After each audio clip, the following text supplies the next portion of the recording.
ಶ್ರೀ ಮಹಾಲಕ್ಷ್ಮೀ ನಮಃ. ಯಾ ದೇವಿ ಸರ್ವಭೂತೇಷು புஷ்டிரூபிணே சமஸ்திதா நமஸ்தஸ்ஸை நமஸ்தஸ்ஸை நமஸ்தஸ்ஸை நமோ நமஹ என்று அந்த திருச்சானூர் பத்மாவதி தாயாரை சேவித்துக்கொண்டு இன்றைய கல்யாண உற்சவத்தின் நேரடி ஒளிபரப்பின் வர்ணனையாளர் திருமதி ஏ அருணா. இன்று சிராவண மாதம் வெள்ளிக்கிழமை, ஆவணி மாதம் 22வது நாள், நவமி திதி, மிருகசீரிஷ நட்சத்திரத்துடன் கூடிய வெள்ளிக்கிழமை நன்னாளிலே தாயாரை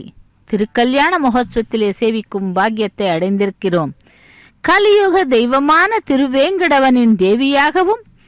அருள் வடிவு தேவியாகவும் பக்தர்களின் கல்பவல்லியாகவும் சிறப்பு பெற்ற ஸ்ரீ பத்மாவதி தாயார் கொலுவீற்றிருக்கும் தலம்தான் திருச்சானூர் என்கின்ற அலமேல் மங்காபுரம் என்றும் கூறுகிறார்கள். அப்படி திருமலை திருத்தலம் எவ்வளவு சிறப்பு பெற்றதோ அத்தகைய சிறப்பு பெற்ற இடமாக விளங்குகின்ற திருச்சானூர் திருப்பதியிலிருந்து 5 கிலோமீட்டர் தொலைவு தூரத்திலே உள்ளது. ஆதி காலத்தில் சுக மகரிஷி இந்த பகுதியில் வாழ்ந்து வந்ததால் இந்த பகுதியை ஸ்ரீ சுகனூரு என்ற பெயரால் அழைத்தனர். ஸ்ரீ சுகனூரு என்பதே திருச்சானூர் என்று ஆயிற்று. இந்த தலத்தை அலமேலு மங்காபுரம் என்றும் அலமேலு மங்க பட்டினம் என்றும் கூறுகிறார்கள். அப்படிப்பட்ட தாயார் எழுந்தருளிய தலம்தான் இந்த திருச்சானூர். பத்ம சரோவரத்திலே ஆவிர்பவித்ததால் அவள் பத்மாவதியானாள்.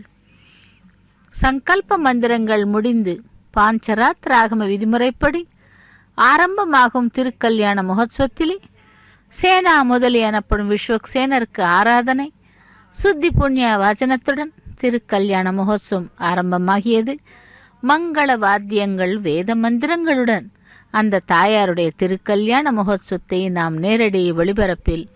திருச்சானூர் கோவில் உள்ளே இருக்கும் மண்டபத்திலிருந்து சேவிக்க இருக்கிறோம். ஈசானாம் ஜெகதோசே வெங்கடபதேர் விஷ்ணு பராம்பிரேயசி தட்வக்ஷஸ்தல நித்யவாரசிகாம் தக்ஷாந்தி சம்வர்தினி பத்மாலங்கிருத பாணி பல்லவ யுகாம் பத்மாசனஸ்தாஸ்ரீயம்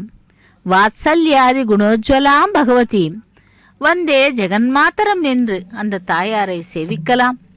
இந்த வெள்ளிக்கிழமை நன்னாளிலே அவளுடைய பரிபூர்ணமான அனுகிரகத்தை பெறலாம். ஸ்ரீ மகாலட்சுமியே நமஹா என்று தாயாரை சேவிப்போம். திருச்சானூர் பத்மாவதி தாயாரானது திருமலையைப் போல எத்தகைய புகழ் பெற்றதோ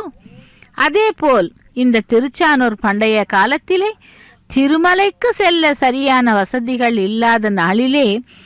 திருமலை பிரம்மோற்சவத்தை திருச்சானூரிலேயே நிகழ்த்தியதாக வரலாற்று குறிப்புகள் கூறுகின்றன. திருமலையில் துவஜாரோகணம் ஒன்றை மட்டுமே நிகழ்த்தி வந்தனர் பழைய காலத்திலே. மற்றைய வாகன சேவைகள் அனைத்தும் கூட திருச்சானூரிலே தான் நடந்து வந்ததாம். பின்னர் ராமானுஜர் இந்த உற்சவம் அனைத்தையும் திருமலையிலேயே நடத்த ஏற்பாடு செய்தார். அது மட்டுமின்றி திருமலை திருவேங்கடவன் பிரதிரூபத்தை திருச்சானூர் ஆலயத்தில் வைத்து பூஜைகள் செய்து வந்தனர். ஸ்ரீ மகாலட்சுமி நமஹ.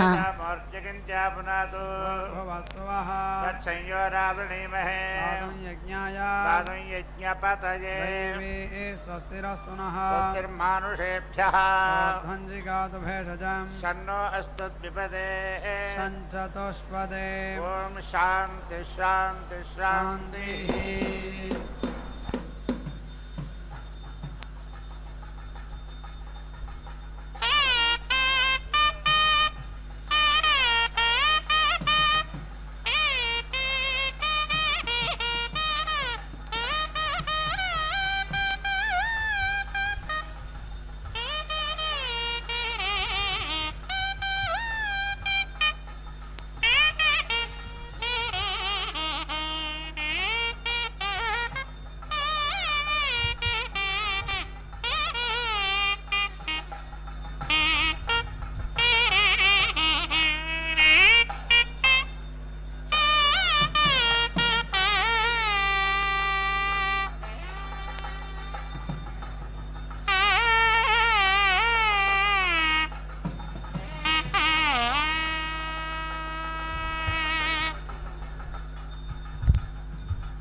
गायत्रः वै ऐन्द्रवाजवैत्यैन्द्रावाजवः गायत्रं वाजनीयमिति प्रायनीयं तस्मात् प्रायणीय इति प्रायनीये अहन् ऐन्द्रवाजवैत्यैन्द्रावाजवः ऋक्षते स्वे एवाजेनम् आयतन इत्यायतने गृह्णाति त्रेष्टुभः वै शुक्रः त्रेष्टुभः देयम् तस्मात् द्वितीये अहन् शुक्रः गृह्यते स्वे एवाजेनम् आयतन इत्यायतने गृह्णाति जागतः वै आग्रेणः जागतं तृतीयम् तस्मात् तृतीये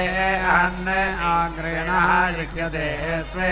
एवायनम् आयतन इत्यायतने गृह्णाति एतत् वै यज्ञम् आपतयते छन्दागुंसि आप्नोति यत् आग्रेणः स्वः रिक्यते यत्र एव यज्ञम् अदृशन् ततः एवायेनं पुनः प्रेरियुङ्क्ते जगन्मुख इति जगते मुखः वै द्वितीयः त्रिरात्र इति त्रिरात्रः जागतः आग्रहिणः यत् चतुर्थे अहन् आग्रहिणः लिख्यते स्वे एवायेनम् आयतन इत्यागतने गृह्णाति राधन्दर इति राधन्दरः अधो इति स्वाम् एवाधन्दः अन्विति पर्यावर्तन्त इति पर्यावर्तन्ते राधन्दर इति राधन्दरः ऐन्द्रवायव इत्यैन्द्रावायवः राधन्दरपि च राधन्दरः राधन्दर इति राधन्दरः वै ऐन्द्रवायव इत्यैन्द्रावायवः राधन्दरपि च राधन्दरम् तस्मात् पञ्चमे अहन् ऐन्द्रवायव इत्यैन्द्रावायवः लिख्यते स्वे एवायेनम् आयतनगित्यायतने गृह्णाति पार्घतः वै शुक्रः पार्घतं षष्ठम् तस्मात् षष्ठे अहन् शुक्रः गृह्यते स्वे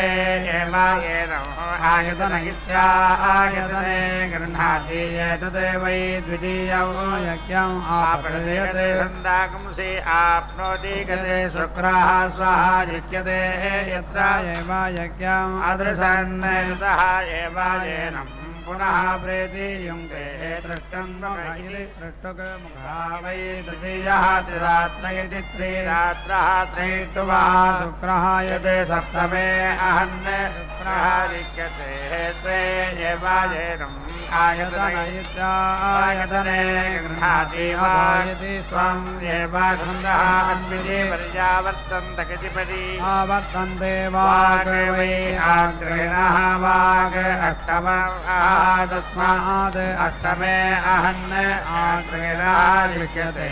स्वे एवायेनम् आयतन इत्यागतने गृह्णाति प्राण इति प्राणः वै ऐन्द्रवायव इत्यैन्द्रावायवः प्राण इति प्राणः नवमम् तस्मात् नवमे अहन् ऐन्द्रवायव इत्यैन्द्रावायवः लिख्यते स्वे एवायेनम् आयतन इत्यायतने गृह्णाति एतत् वै तृतीयं यज्ञम् आपतेयते छन्दागुंसि आप्नोति यत् ऐन्द्रवायव इत्यैन्द्रावायवः स्वः गृह्यते यत्र एव यज्ञम् अदृशन् ततः एवायेनम् पुनः प्रेतियुङ्क्ते अधो यदि स्वम् एव छन्दः अन्विति पर्यावर्तन्त इति परि आवर्तन्ते पथः वै अधीति अपथेनायन्ति ये अन्येन ऐन्द्रवाजवादित्यैन्द्रवाजवात् प्रतिपद्यन्त इति प्रतिपद्यन्ते अन्तः खलु वै एषः यज्ञस्य यत् दशमे अहन् ऐन्द्रवायव इत्यैन्द्रावायवः यज्ञस्य एव अन्तं गत्वा अवधात् पन्थाम् अभिधीयन्ते अथो यदि यथा वहि यथा प्रतिसारमिति प्रतिसारं वहन्ति तादृके एव तदे छन्दागुंसि अन्यः अन्यस्य लोकम् अभीति अध्यायते तानि एतेन एव देवाः वीति अवाहयन् ऐन्द्रवायवस्येतीन्द्रवायवस्य एतद् आयतनमित्यायतनं यत् चतुर्थम् तस्मिन् आग्रहिणः गृह्यते तस्मात् आग्रहिणस्य आगतनगित्यागतने नवमे अहन्न ऐन्द्रवाजलगित्यै इन्द्र वायवः गृह्यते शुक्रस्य वै एतत् आयतनमित्यायतनं यत् पञ्चमः तस्मिन् ऐन्द्रवायवैत्यै इन्द्रवायवः गृह्यते तस्मात् ऐन्द्रवायवस्य इन्द्रवायवस्य आयतन इत्यायतने सप्तमे अहन्ने शुक्रः गृह्यते आग्रहिणस्य वै एतत् आयतनमित्यायतने षष्ठम्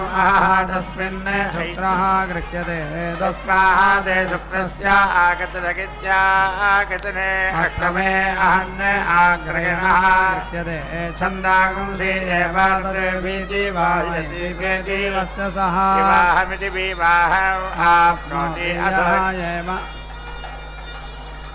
एवं वेद अथो इति देवताभ्यः एव यज्ञे संविदमिति संविदं ददाति तस्मात् इदम् अन्यः अन्यस्मै ददाति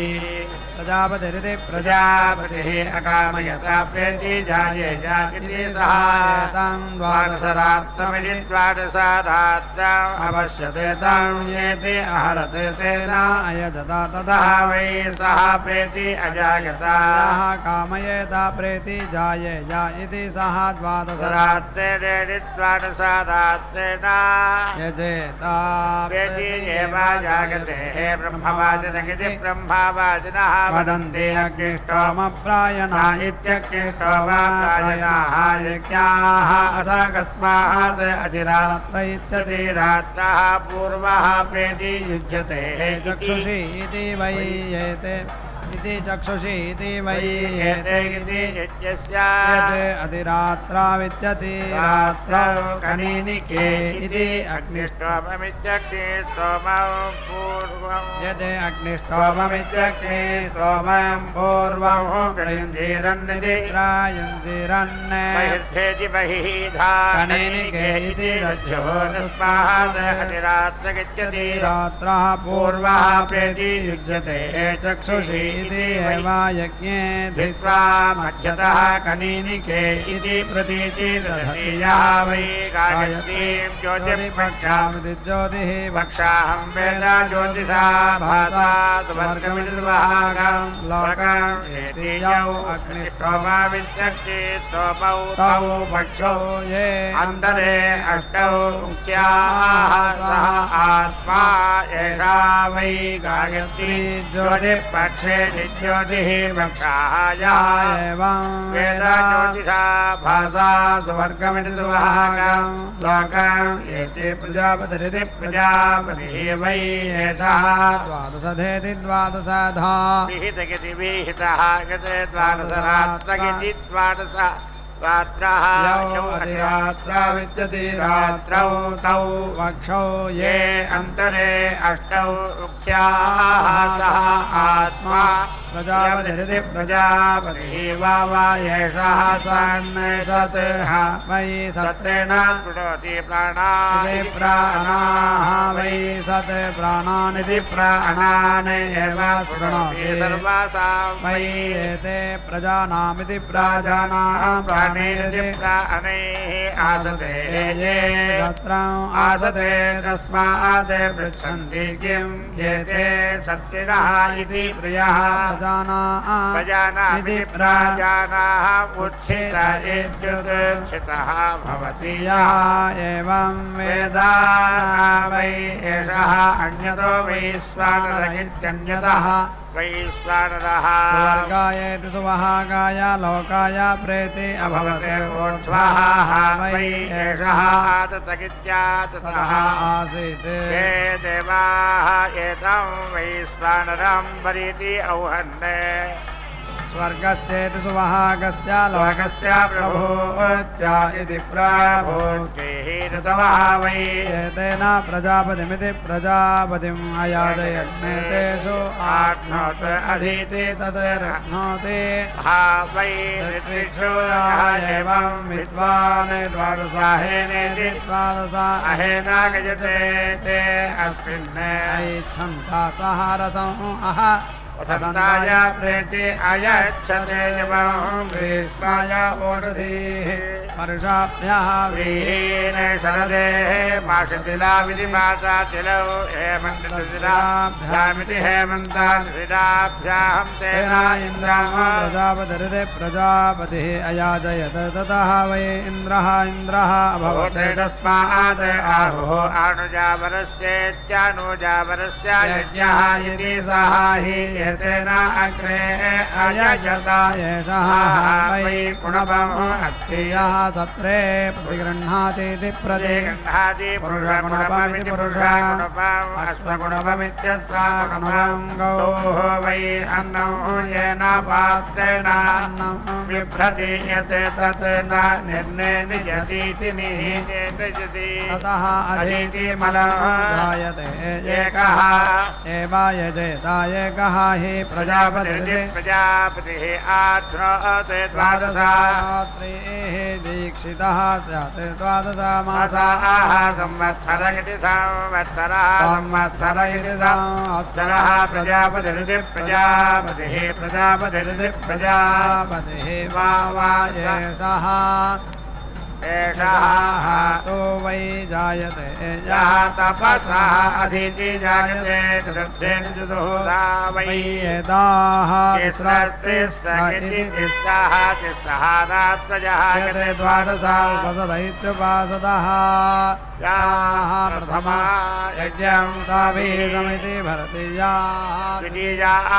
यज्ञं ताभिः यदि रमते याः तृतीयाः पात्राणि ताभिः निर्दीरे निक्ते याः चतुर्थीः अभिति ताभिः आत्मानो अन्तरतः बन्धते यः वै अस्यापसौ अस्ति महापुंसां सः अस्ति यः पुरोडासं सः यः परिवापमिति परिवापं पुरीशं सः यः आज्यं मज्जानो सः यः सोमं स्वेदं अभितिः वै अस्या शीर्षण्याः निष्पदैति या द्वादशाः इति द्वादशा अहे प्रतिगृह्णातीति तस्मात् द्वादशाहेनेति द्वादशा अहेनानायाज्यं पुनः व्यावृत्या इति आवृत्यै एकस्मै स्वाहा स्वाभ्यां स्वाहा त्रिभ्य इति त्रिभ्यः स्वाहा चतुर्भ्य इति चतुर्भ्यः स्वाहा पञ्चभ्य इति पञ्चभ्यः स्वाहा षट्भ्य षट्भ्यः स्वाहा सप्तभ्य इति सप्तभ्यः स्वाहा अष्टाभ्यः स्वाहा नवभ्य इति नवभ्यः स्वाहा दशभ्य इति दशभ्यः स्वाहा एकादशभ्य इत्येकादशभ्यः स्वाहा द्वादशभ्य इति द्वादशभ्यः स्वाहा त्रयोदशभ्य इति त्रयोदशभ्यः स्वाहा चतुर्दशभ्य इति चतुर्दशभ्यः स्वाहा पञ्चदशभ्य इति पञ्चदशभ्यः स्वाहा षोडशभ्य इति षोडशभ्यः स्वाहा सप्तदशभ्य इति सप्तदशभ्यः स्वाहा अष्टादशभ्य इत्यष्टादशभ्यः स्वाहा एकादनविंशत्यै स्वाहा विंशत्यागति नवविंशत्यैः स्वाहा एकादन चत्वारिंशते स्वाहा नवचत्वारिंशत इति नवचत्वारिंशते स्वाहा एकादन षष्ठ्यै नवषष्ट्या इति नवषष्ट्यै स्वाहा एकादन अशीत्यै स्वाहा नवाशीत्या इति नवाशीत्यैः स्वाहा एकादन शताय स्वाहा शताय स्वाहा द्वाभ्यां शताभ्यां स्वाहा सर्वस्मै स्वाहा एकस्मै स्वाहा त्रिभ्य इति त्रिभ्यः स्वाहा पञ्चभ्य इति पञ्चभ्यः स्वाहा सप्तभ्य इति सप्तभ्यः स्वाहा नवभ्य इति नवभ्यः स्वाहा एकादशभ्य इत्येकादशभ्यः स्वाहा त्रयोदशभ्य इति त्रयोदशभ्यः स्वाहा पञ्चदशभ्य इति पञ्चदशभ्यः स्वाहा सप्तदशभ्य इति सप्तदशभ्यः स्वाहा एकादशविंशत्यै स्वाहा नवविंशत्यै इति नवविंशतिः स्वाहा एकादशचत्वारिंशते स्वाहा नवचत्वारिंशत् इति नवचत्वारिंशते स्वाहा एकादशषष्ट्यै स्वाहा नवषष्ट्या इति नवषष्ट्यै स्वाहा एकादशाशीत्यै स्वाहा नवाशीत्या इति नवाशीत्यै स्वाहा एकादशसताय स्वाहा स्वाहा सर्वस्मै स्वाहा स्वाभ्यां स्वाहा चतुर्भ्यकिति चतुर्भ्यः स्वाहा षड्भ्य इति षड्भ्यः स्वाहा अष्टाभ्यः स्वाहा दशभ्य इति दशभ्यः स्वाहा द्वादशभ्यकिति द्वादशभ्यः स्वाहा चतुर्दशभ्य इति चतुर्दशभ्यः स्वाहा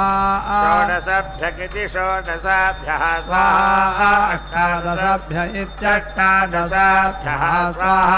विंशत्यै स्वाहा अष्टानवत्या इत्यष्टानवतिः स्वाहा सताय स्वाहा सर्वस्मै स्वाहा त्रिभ्य इति त्रिभ्यः स्वाहा पञ्चभ्य इति पञ्चाभ्यः स्वाहा सप्तभ्य इति सप्तभ्यः स्वाहा नवभ्य इति नवभ्यः स्वाहा एकादशभ्य इत्येकादशभ्यः स्वाहा त्रयोदशभ्य इति त्रयोदशभ्यः स्वाहा पञ्चदशभ्य इति पञ्चदशभ्यः स्वाहा सप्तदशभ्य इति सप्तदशभ्यः स्वाहा एकादशविंशत्यै स्वाहा नवविंशत्यागिति नवविंशत्यै स्वाहा एकादशचत्वारिंशते स्वाहा नवचत्वारिंशत् इति नवचत्वारिंशते स्वाहा एकादशषष्ट्यै स्वाहा नवषष्ट्या इति नवषष्ट्यै स्वाहा एकादशाशीत्यै स्वाहा नवाशीत्यागिति इति नवाशीत्यै स्वाहा एकादशशताय स्वाहा सताय स्वाहा सर्वस्मै स्वाहा चतुर्भ्य इति चतुर्भ्यः स्वाहा अष्टाभ्यः स्वाहा द्वादशभ्य इति द्वादशभ्यः स्वाहा षोडशभ्य इति षोडशभ्यः स्वाहा विंशत्यै स्वाहा षण्णवत्या इति षण्णवत्यैः स्वाहा सताय स्वाहा सर्वस्मै स्वाहा पञ्चभ्य इति पञ्चभ्यः स्वाहा दशभ्य इति दशभ्यः स्वाहा पञ्चदशभ्य इति पञ्चदशभ्यः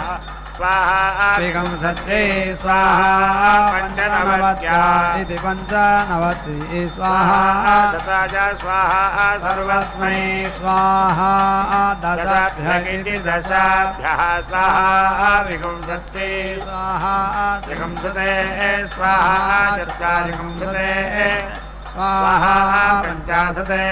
स्वाहा षष्ट्यै स्वाहा सप्तत्यै स्वाहा अशीत्यै स्वाहा नवत्यै स्वाहा सताय स्वाहा सर्वस्मै स्वाहा विंशत्यै स्वाहा चत्वारिंशते स्वाहा षष्ट्यै स्वाहा अशीत्यै स्वाहा शताय स्वाहा सर्वस्मै स्वाहा पञ्चाशते स्वाहा सताय स्वाहा द्वाभ्यां शताभ्यां स्वाहा त्रिभ्य इति त्रिभ्यः शतेभ्यः स्वाहा चतुर्भ्य इति चतुर्भ्यः शतेभ्यः स्वाहा पञ्चभ्य इति पञ्चभ्यः शतेभ्यः स्वाहा षट्भ्य इति षट्भ्यः शतेभ्यः स्वाहा सप्तभ्य इति सप्ताभ्यः सतेभ्यः स्वाहा अष्टाभ्यः सतेभ्यः स्वाहा नवभ्य इति नवाभ्यः सतेभ्यः स्वाहा सहस्राय स्वाहा सर्वस्मै स्वाहा सदाय स्वाहा सहस्राय स्वाहा अयुताय स्वाहा नियुतायेति नियुताय स्वाहा प्रयुतायेति प्रायुताय स्वाहा अर्बुदाय स्वाहा अर्बुदायेति नि अर्बुदाय स्वाहा समुद्राय स्वाहा मध्याय स्वाहा अन्ताय स्वाहा परार्धायेति परार्धाय स्वाहा उषसे स्वाहा यक्ष्या इति विमुष्टिः स्वाहा उदेश्यत इत्युदेश्यते स्वाहा उद्यत इत्युद्यते स्वाहा उदितायेत्युत इदाय स्वाहा स्वर्गायेति सुवहागाय स्वाहा लोकाय स्वाहा सर्वस्मै स्वाहा प्रजमपिति प्राजमहो वै एतेनायन्ते यतेन सभां भावाहीयमिति पापा अवहीयं वै एतेन भवन्ति यतेन सभां आहायः वै प्रजवमिति प्राजवं यताम् अपथेना परिभज्यत इति प्रतिपद्यते यः स्थानं हन्ति यः भ्रेदं न्येतीति एति सः हीयते सहायः वै दशमे अहन्ने वाक्य इत्यविवाक्ये उपहन्यत इत्युपहन्यते सहाहीयते तस्मै यः उपहतायेत्युपहताय व्याहेति विआहतायेव अन्वारभ्येत नो आरभ्य अस्तुतेः अथायः व्याहेति विआह सहाहीयते तस्मात् दशमे अहन्ने अविवाक्ये विवाक्ये उपहतायेत्युपहताय नायोच्यमिति विउच्यम् अथो इति खलु आहुः यज्ञस्य वै समर्थेनेति समृद्धेन देवाः सुवर्गमिति सुवहागं लोकम् आयन्ने यज्ञस्य विरुद्धेनेति विरुद्धेन असुरान् परेति अभावयन्ने इति खलु वै यज्ञस्य इति यत् खलु वै यज्ञस्य समृद्धमिति समृद्धं तत् यजमानस्य यत् विरुद्धमिति विरुद्धं तत् भ्रातृयस्य सहायः वै दशमे अन्ने अविवाक्ये इत्यविवाक्ये उपहन्यत इत्युपहन्यते सहाये वा अतिथि रेचयति ते ये भाग्याः दृशीकवाः स्योते विधि ब्रूयो यदि तच्चानामिन्द्रियो अन्तः सतता नित्यन्तः सतता देव्युच्यमिति विमुच्यं यदि तत्र नामिन्देयोः गृहपतिनेति गृहपतिनः योच्यमिति विमुच्यं तदेव्युच्यमिति विमुच्यम् एव अथ वै एतत् सर्पराग्निजा इति सर्पराग्निजाः ऋग्भिः ध्रुवन्ति इयं वै सर्पधाराज्ञी यत् वै अस्यां किं च अर्चन्ते यत् आनुजुः तेन इयं सर्पराज्ञीति सर्पराज्ञी ते यत् एव किं च वाचा आनुजो यत् अतोधि अर्चितारः तत् उभयोः आप्त्वा अवरुध्ये वारुध्या उदिति तिष्ठामा इति ताभि मनसा स्तुवते न वै इमाम् अश्वरथ इत्यश्वरथः नाश्वतरी रथ इत्यश्वतरी रथः सद्यः पर्याप्तुमिति पर्याप्तुम् अर्हति मनः वै इमां सद्यः पर्याप्तुमिति पर्याप्तुः अर्हति मनः परिभवितुमिति परिभवितुम् अथ ब्रह्मा परिमिता इति परिमिताः वै रजः परिमितानीति परिमितानि सामानि परिमितानि परिमितानि योगंशे अथा एतस्य एव अन्तः न अस्ति यत् ब्रह्मा तत् प्रतिगृणत इति प्रतिगृणते येति चक्षिता सः प्रतिकर इति प्रतिकरः ब्रह्मवादिन इति ब्रह्मवादिनः वदन्ति किं द्वादशाहस्य द्वादशाहस्य प्रथमेन अह्ना चतुर्याः यजमानः वृन्तेः इति तेजः इन्द्रियाणि किं द्वितीयेनायति प्राणानिति प्राणान् अन्नाद्यमित्यन्नाद्यं यदि किं तृतीयेनायति त्रीणि इमान् लोकान् इति किं चतुर्थेनायति चतुष्पद इति चतुःपदः चतुर् इति किं पञ्चमेनायति पञ्चाक्षरामिति पञ्च अक्षराः पञ्चम इति किं षष्ठेनायति षड् ऋतून् इति किं सप्तमेनायति सप्तपदामिति सप्तपदाः सक्वरीमिति किम् अष्टमेनायति अष्टाक्षरामित्यष्टा अक्षराः गायत्रीमिति किं नवमेनायति त्रिवृतमिति त्रिवृतं सोमम् इति किं दशमेनायति दशाक्षरामिति दश अक्षराः विराजमिति विराजम् इति किम् एकादशेन इति एकादशाक्षरामित्येकादश अक्षराः दृष्टुभम् इति किं द्वादशेन इति द्वादशाक्षरामिति द्वादश अक्षराः जगतीम् इति एतावदेवै अस्ति यावत् एतत् यावत् एव अस्ति तत् एषाहं वृन्देः एषः वै आप्तः द्वादशाः इति द्वादशाः यत् त्रयोदशरात्र इति त्रयोदशरात्रः समानं हि एतत् प्रायणीय इति प्रायणीयः चायनीय इत्यत् अयनीयः चात्र्यतिरात्र इति अतिरात्रः भवति त्रयः इमे लोकाः येषां लोकानाम् प्राण इति प्राणः वै प्रथमः तिरात्र इत्यतिरात्रः यान इति अनः द्वितीयः अपानगित्यपानः तृतीयः प्राणापाना प्राणापानोदानेष्वि प्राणापान उदानेषु एवान्नाद्य इत्यन्नाद्ये प्रतीति तिष्ठन्ति सर्वम् आयुः यन्ति ये एवं विद्वांसः त्रयोदशरात्रमिति त्रयोदशरात्रम् आसते तत् आहोवाक् वै एषा विदते दिवि तथा आयते द्वादशाः इति द्वादशाः तां विति यत् मध्ये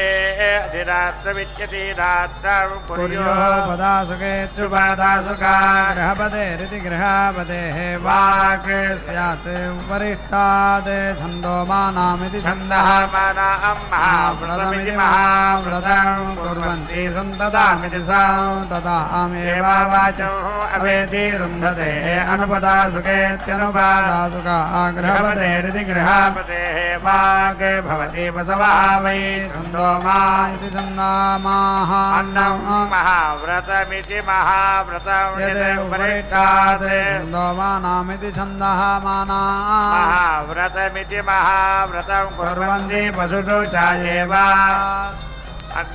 अन्नाद्यगित्यन्नाहद्ये च प्रतीति तिष्ठन्ति आदित्याः अकामयन्ता उभयोः लोकयोः रुध्नयामा इति ते एतां चतुर्दशरात्रमिति चतुर्दशरात्रम् अपश्यन् तं येति अहरण्यतेन अगयन्ता ततः वै ते उभयोः लोकयोः आर्धवन् अस्मिन् च अमुष्मिन् च ये एवं विद्वागं सह चतुर्दशरात्रमिति चतुर्दशरात्रम् आदते उभयोः एव लोकयोः ध्रुवन्ति अस्मिन् च अमुष्मिन् च चतुर्दशरात्र इति चतुर्दशरात्रः भवति सप्तग्राम्याः ओषधयः सप्त आरण्याः उभयेषाम् अवरुद्ध्या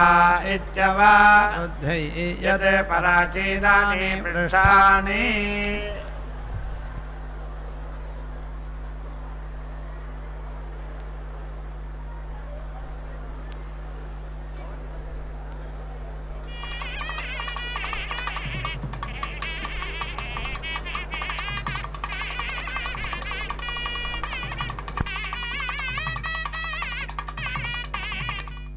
ஓம் ஸ்ரீ மகாலட்சுமி நமஹ.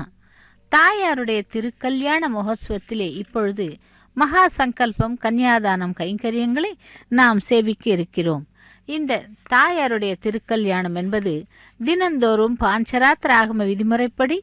ஆரம்பமாகிறது. அதேபோல் இன்று வெள்ளிக்கிழமை மிகவும் சிறப்பான நன்னாளிலே இந்த கல்யாண உற்சவத்திலே மகா சங்கல்பம் கன்னியாதானம் கைங்கரியங்களை சேவிக்க இருக்கிறோம். எப்படி என்றால், அந்த எம்பெருமானுடைய திருவடிகளை சுத்த க்ஷீரத்தால் அலம்பி அந்த நீரை தன்னுடைய தலையின் மீது தெளித்துக்கொண்டு, சிரசின் மீது தெளித்துக்கொண்டு, அதன் பிறகு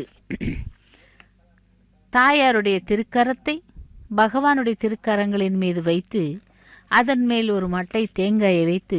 லக்ஷ்மி நாராயண் விக்கிரகத்தை வைத்து கன்னியாதானம் செய்வதுதான் மரபு. அப்படி அந்த கன்னியாதானம் செய்தால் 21 தலைமுறைகளுக்கு அந்த வம்சமானது செழிக்கும் என்றும் கூறப்படுகிறது. ஆக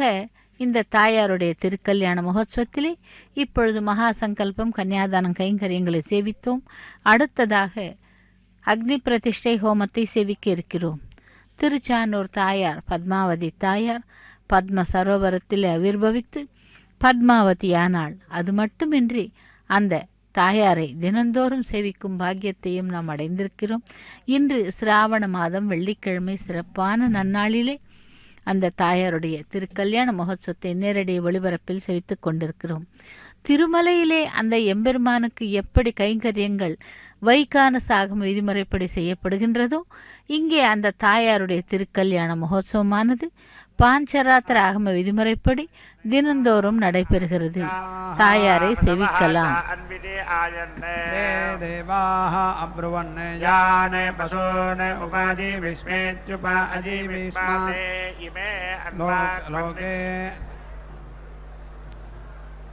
इमे अन्वाग्मन्नित्यनो आग्मन्ने इति तेभ्यः एतं चतुर्दशरात्रमिति चतुर्दशरात्रं प्रतीति औहन्ने ते आदित्याः पृष्ठैः सुवर्गमिति सुवहागं लोकं येति आरोहन्ने त्र्यःभ्यामिति अस्मिन् लोके पशून् प्रतीति औहन्ने पृष्ठैः आदित्याः अमस्मिन् लोके आध्वन्ने त्र्यःभ्यामिति त्रिअःभ्या अस्मिन् लोके पशवः ये एवं विद्वागुंसः चतुर्दशरात्रमिति चतुर्दशरात्रम् आसते उभयोः रत्नवन्ते अस्मिन् च अमुष्मिन् च पृष्ठैः एव अमुष्मिन् लोके रुध्नवन्ति त्र्यःभ्यामिति त्रिअःभ्याम् अस्मिन् लोके ज्योतिः गौः आयुः इति त्रिः इति त्रिअः भवति इयं वावा ज्योतिः अन्तरिक्षं गौः असौ आयुः इमान् एव लोकान् अभ्यारोहन्तीत्यभि आरोहन्ति यत् अन्यतः पृष्ठानि स्युः विविधमिति विविधं स्यात् मध्ये पृष्ठानि भवन्ति सविवधत्वायेति सविवधत्वाय ओजः वै वीर्यं पृष्ठानि ओजः एव वीर्यं मध्यतः दधते बृहत्रथन्तराभ्यामिति बृहते रथन्तराभ्यां यन्ति इयं वावा रथन्तरमिति रथं तरम् असौ बृहते आभ्याम् एव यन्ति असौ इति अनयोः एव प्रतीति तिष्ठन्ति येते इति वै यज्ञस्य अञ्जसायनी इत्यञ्जसा अयने सुदीति ताभ्याम् एव सुवर्गमिति सुवहागां लोकां यन्ति पराञ्चः वै एते सुवर्गमिति सुवहागां लोकम् अभ्यारोहन्तीत्यभि आरोहन्ति पराचीनानि पृष्ठानि उपयन्ति जुपायन्ति प्रत्यङ्त्रयः इति त्रिअः भवति प्रत्यवरोढ्या इति प्रति अवरोढ्यै अथो इति प्रतिष्ठित्या इति प्रतिष्ठितिः उभयोः तद्भावदिति तिष्ठन्ति चतुर्दश एताः तासां याः दश अक्षरेति दश अक्षराः विराजति विराट अन्नं विराजति विराट विराजयति विराजा एव अन्नाद्यमित्यन्नाद्यम् अवेति रुन्धते याः चतस्राः दिशाः दिक्षु एव प्रतीति तिष्ठन्ति अधिरात्रावित्यति अभिताः भवतः परिगृहीत्या इति परिगृहीत्यैः इन्द्रः वै सदृङ् इति सदृङ् देवताभिः आसीत् सा न व्यावृतमिति व्यावृतम् अगच्छते सः प्रजापतिमिति प्रजापतिम् उपेति अधावते तस्मै एतां पञ्चदशरात्रमिति पञ्चदशरात्रां प्रेति अयच्छते तं येति अहरत् तेन तथा वै सः अन्याभिः देवताभिः व्यावृतमिति व्यावृतौ अगच्छते ये एवं विद्वागुं सः पञ्चदशरात्रमिति पञ्चदशरात्रम् आसते व्यावृतमिति व्यावृतं ये वा पाप्मनाः भ्रातृयेन गच्छन्ति ज्योतिः गौः आयुः इति त्र्यः इति त्रिअः भवति इयं वा ज्योतिः अन्तरिक्षं गौः असौ आयुः येषु ये वा लोकेषु प्रतीति तिष्ठन्ति असत्रं वै एतत् यत् अछन्दोममित्यछन्दः मां यत् माः भवन्ति तेन सत्रं देवताः ये वा पृष्ठैः अवेति रुन्धते पशो न छन्दोमैरिति छन्दः मयैः ओजः वै वीर्यं पृष्ठानि पशवः इति छन्दः माः ओजसि एव वीर्ये पशुषु प्रतीति तिष्ठन्ति पञ्चदशरात्र इति पञ्चदशरात्रः भवति पञ्चदश इति पञ्चदशः वज्रः वज्रम् एव भ्रातृव्येभ्यः प्रेति हरन्ति रात्राविच्यते अभितः भवतः इन्द्रियस्य परिगृहीत्य इति परिगृहीत्य इन्द्रः वै शिथिलः इव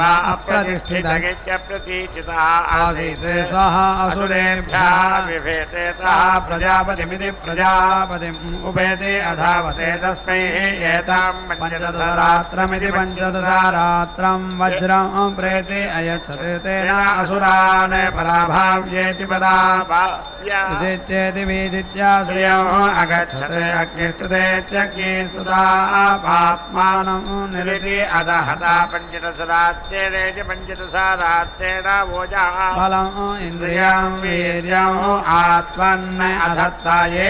एवं विद्वागुं सः पञ्चदशरात्रमिति पञ्चदशरात्रम् आसते भ्रातृव्यान् एव पराभाव्येति पराभाव्य विजित्येति विजित्य श्रियौ गच्छन्ति अग्निष्टुते त्यग्निस्तुता पाप्मानो निरतिदहन्ते पञ्चदशरात्रेणेति पञ्चदशरात्रेण ओजः फलम् इन्द्रियं वीर्यम् आत्मन् अदधता यते एताः एव वसव्याः पञ्चदशे च पञ्चदशा वै अर्धमानस्येत्यर्धमानस्य रात्रजः अर्धमाससगेत्यर्धमासातः संवत्सर इति संवत्सरः आप्यते संवत्सरमिति संवत्सरं बसवः अनुप्रेति जागन्ते तस्मात् बसव्याः एताः एव सुवर्ग्या इति सुभाग्याः पञ्चदशे च पञ्चदशा वै अर्धमासस्येत्यर्धमासस्य रात्रयः अर्धमाससगेत्यर्धमासातः संवत्सर इति संवत्सरः आप्यते संवत्सर इति संवत्सरः सुवर्ग इति सुभागः लोकः तस्मात् सुवर्ग्या इति सुभाग्याः ज्योतिः गौः आयुः इति त्रयः इति त्रिः भवति इयं वा ज्योतिः अन्तरिक्षं गौः असौ आयुः इमान् एव लोकान् अभ्यारोहन्ति यद् अन्यतः पृष्ठानि स्युः विविधमिति विविधं स्यात् मध्ये पृष्ठानि भवन्ति सविवधत्वायेति सविवधा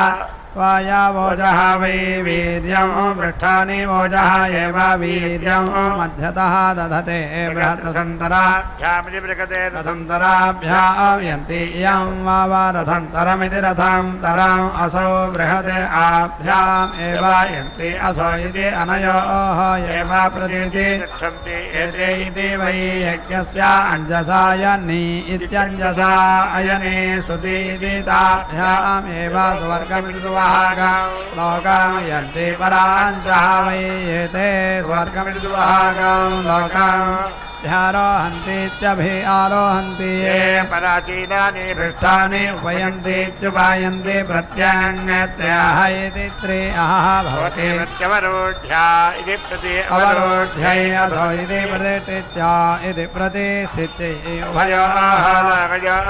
ऋत्वा उदिति तिष्ठन्ति पञ्चदशेति पञ्च दशायताः तासां याः दशाक्षरेति दशाक्षराः विराडिति विराट अन्नो विराडिति विराट विराजयति विराजा एव अन्नाद्यमित्यन्नाद्यो अवेति रुन्धते याः पञ्च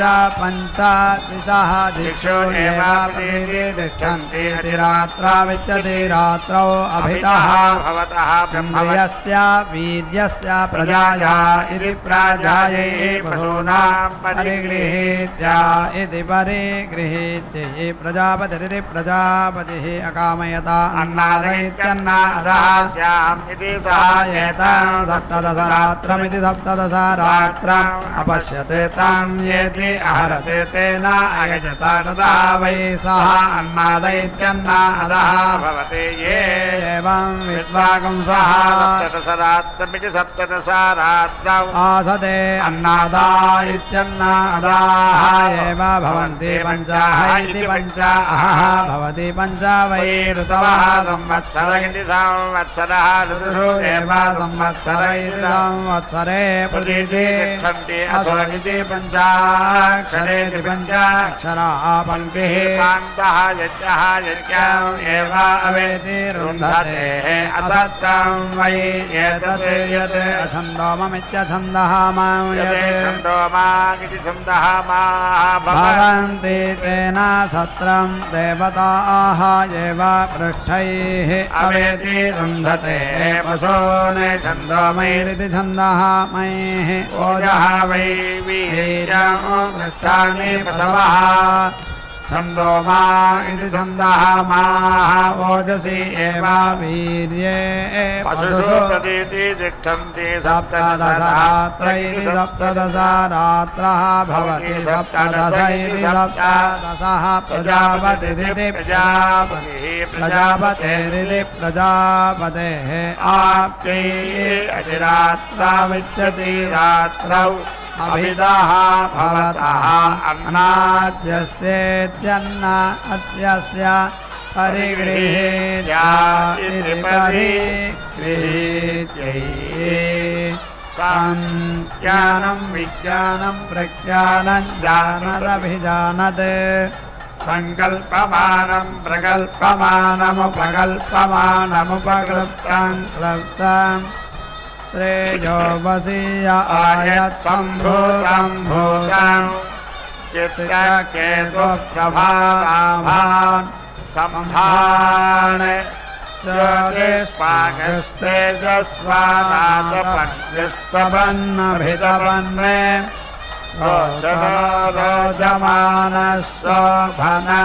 शोभमान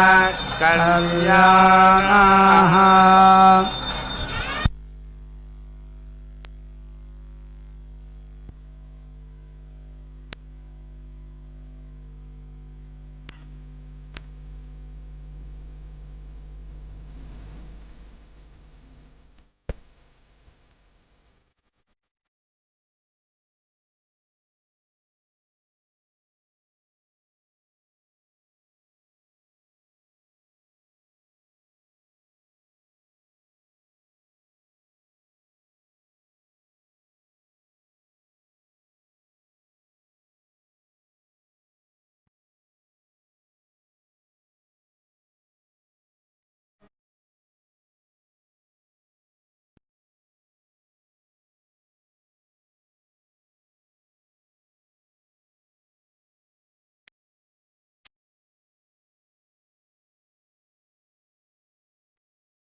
सा विराडिति विराटे विक्रम्येति विक्रम्य अतिष्ठते ब्रह्मणा देवेषु अन्नेनासुरेषु ते देवाः कामयन्ता उभयौ समिति वृञ्जीमहे ब्रह्मा च अन्नौ च इति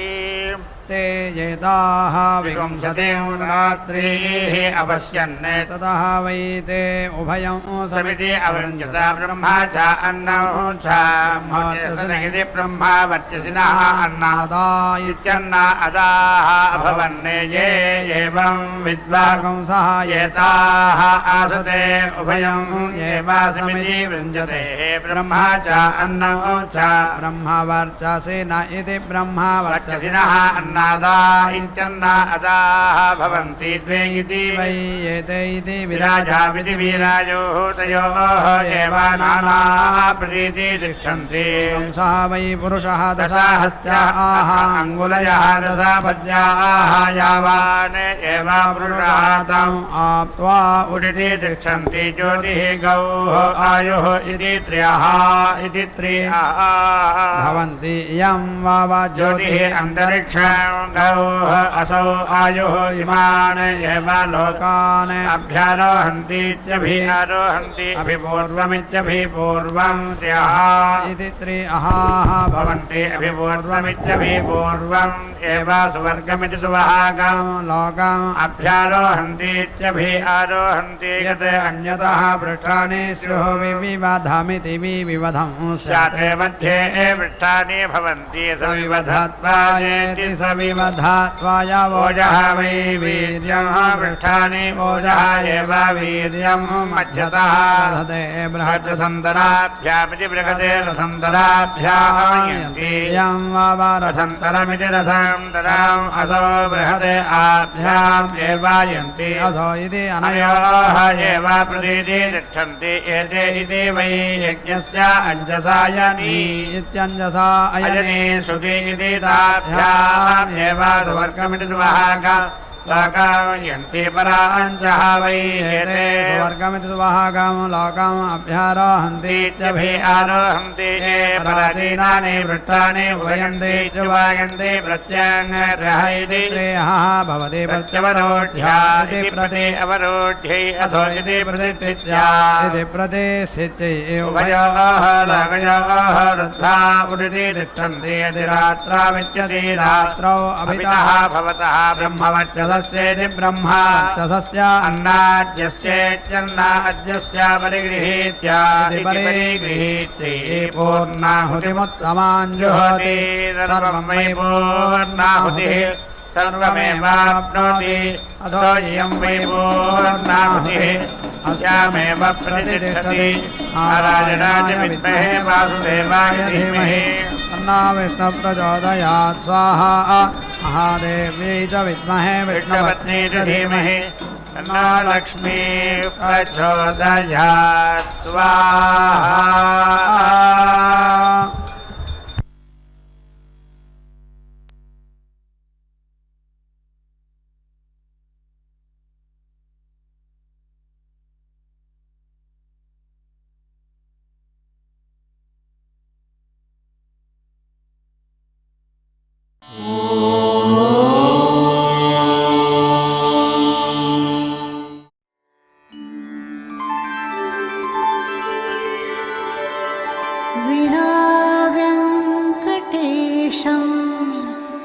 ननाथो ननाथः सदा वेङ्कटेशं स्मरामि स्मरामि हरे वेङ्कटेश प्रसीद प्रसीद प्रियं वेङ्कटेश प्रयच्छ प्रयच्छ।